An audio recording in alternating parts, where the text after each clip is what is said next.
Vous regardez toujours le Morning Call sur Africa News au Cap, maintenant vers la Côte d'Ivoire où un mandat d'arrêt a été mis contre Guillaume Soro, un ancien chef rebelle et candidat à l'élection présidentielle prochaine. Cette action contre Soro pourrait accroître considérablement les tensions à l'approche d'une élection prévue en octobre 2020 qui est considérée comme un test de la stabilité de la Côte d'Ivoire.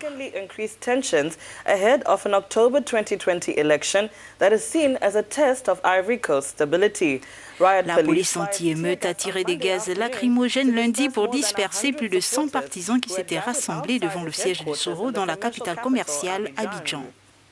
Eh bien, Niacha, le retour de Guillaume Soro avait été annoncé en grande pompe par ses partisans. Il n'aura finalement pas eu lieu ce 23 décembre. Et pour cause, ce mandat d'arrêt international émis par les autorités ivoiriennes à son encontre pour tentative d'atteinte à l'autorité de l'État ou encore à l'intégrité nationale. Et selon ses partisans, plusieurs des cadres de son parti, le GPS, ont été arrêtés, de même que des militants soroïstes qui attendaient l'arrivée de leur leader à l'aéroport Félix Houphouët-Boigny d'Abidjan.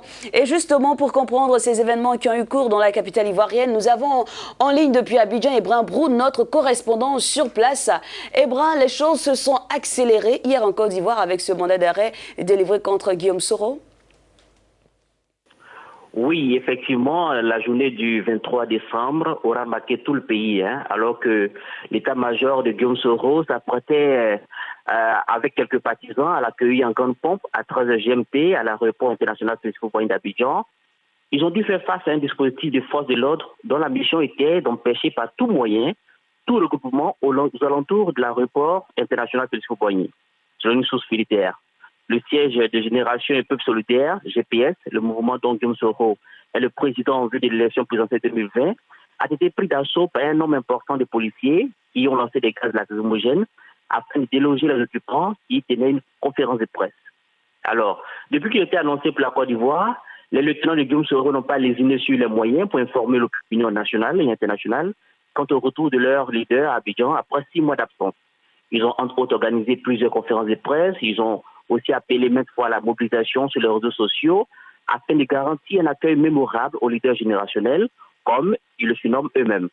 Dans la foulée, nous avons appris l'arrestation de quelques partisans de Guillaume Soro, dont les plus connus sont les députés Alain Loboyon, Soro Kaniki et Souleymane Kamagati, alias Soul, chef de protocole de Guillaume Soro.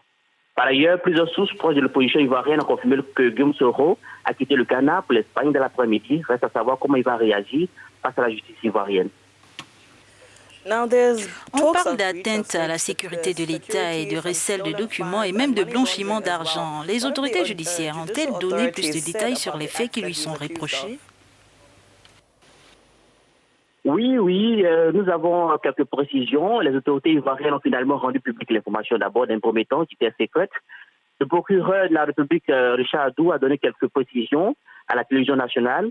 Il a indiqué que M. Guillaume Soro est accusé de tentative d'atteinte à l'autorité de l'État et à l'intégrité du territoire national et de détournement des deniers publics et blanchiment des capitaux. Voilà. Il a notamment fait cas d'1 milliard et 500 millions de francs CFA. En outre, selon le procureur, un mandat d'arrêt international a été requis contre Guillaume Soro.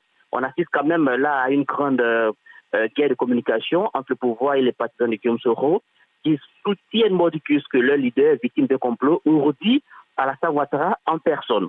L'autorité nationale de l'aviation civile de Côte d'Ivoire a produit un communiqué dans lequel elle soutient qu'au cours du vol qui a débuté ce lundi 23 décembre 2019 à 7h, 8h de Paris, 7h GMT, 8h de Paris, M. Guillaume Soro a de son propre chef demandé que son vol soit dérouté vers le Ghana, vers Accra, alors que les autorités ivoiriennes lui avaient confirmé l'autorisation d'atterrir à Abidjan.